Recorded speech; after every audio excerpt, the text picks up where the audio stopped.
ما اموالکم ولا اولادکم، کہ تمہارا مال، خاندان، اولاد، اگر تم نیک اعمال اختیار نہیں کرو گے تو محض یہ چیزیں تمہیں قیامت کے دن اللہ کے عذاب سے نہیں بچا سکتی۔ توحید کا مضمون بیان کیا، شفاعت قہری کی نعیاشی، عیش و عشرت، شباب کباب کی محفلیں، تو تمہیں یہ قرآن کی باتیں عجیب سی لگنے لگیں گی، تم کہو گے یار یہ پتہ نہیں کیا باتیں کی، ہمیں کیوں قرآن ان رنگ للیوں سے دور کر رہا ہے۔ تو اس لیے اللہ نے فرمایا یہ حیات دنیا کی زندگی تمہیں کہیں آخرت سے غافل نہ کر دے۔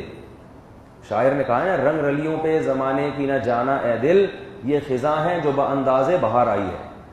انداز بہار کا ہے مگر ہے خزاں، کیونکہ فنا ہونے والی ہے، ختم ہونے والی ہے۔ اور دوسری چیز یہ بتائی، دوسری چیز جو تمہیں غافل کرے گی اللہ سے، وہ ہے شیطان۔ شیطان کیا کرتا ہے کہ برائی پہ اچھائی کا لیبل لگا کے پیش کرتا ہے۔ جیسے ایک آدمی نے چاولوں کی بوری تھی، چینی کی بوری تھی، اس پہ چاول لکھا ہوا تھا۔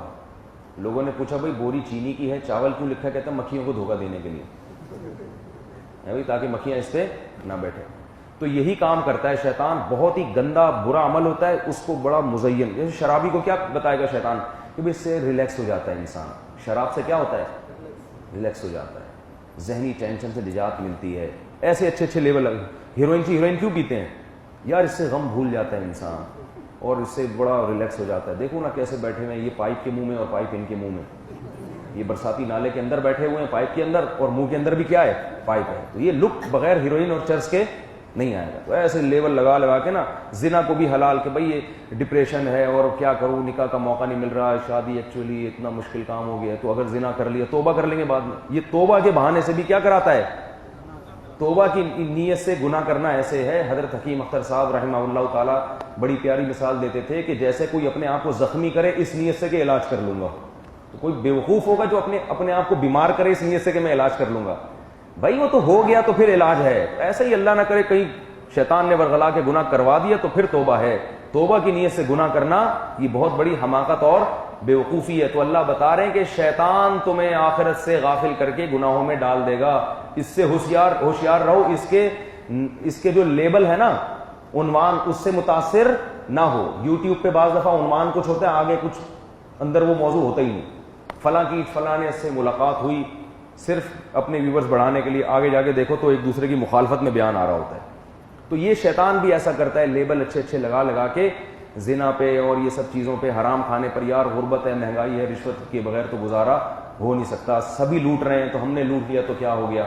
یہ لیبل لگا کے شیطان کیا کرتا ہے؟ گناہ کروا دیتا ہے۔ تو اس کے لیے اللہ نے فرمایا کہ یہ بھی تمہیں غافل کرے گا، اور خود دنیا میں اتنی اٹریکشن اللہ نے رکھی ہے کہ وہ بھی تمہیں اللہ کی یاد سے غافل کرے گی، تو ہوشیار رہو۔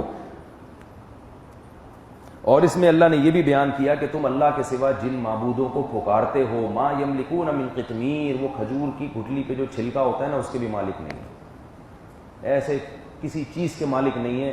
تو جو کائنات کا مالک ہے اس کو چھوڑ دیا اور ان جھوٹے خداؤں کو تم پوج رہے ہو۔ اور یہ بھی بتایا یا ایھا الناس انتم الفقراء الی اللہ، اے لوگو تم سب کے سب اللہ کے در کے فقیر ہو، فقیر۔ واللہ هو الغنی الحمید، اللہ ہے جو بے نیاز ہے، اسے کسی کی ضرورت نہیں ہے۔ تو فقیر کو فقیروں کی طرح زندگی گزارنی چاہیے۔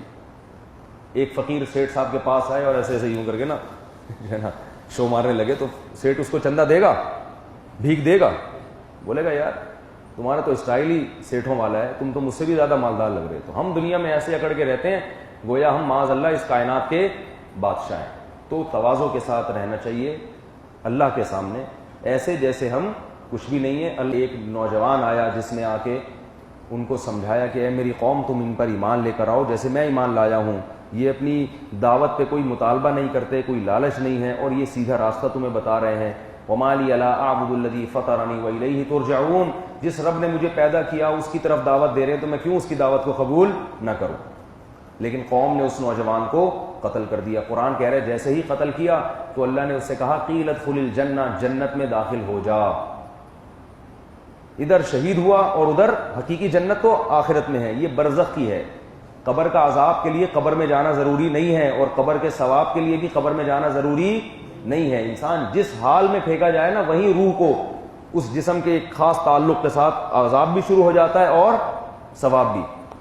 تو قیلت ادخل الجنہ، کہا گیا کہ جنت میں داخل ہو جا، تو کہنے لگا یا لیت قومی یعلمون، کہا ہائے کاش میری قوم کو پتہ چل جائے کہ رب نے میرا کیسا اکرام کیا ہے.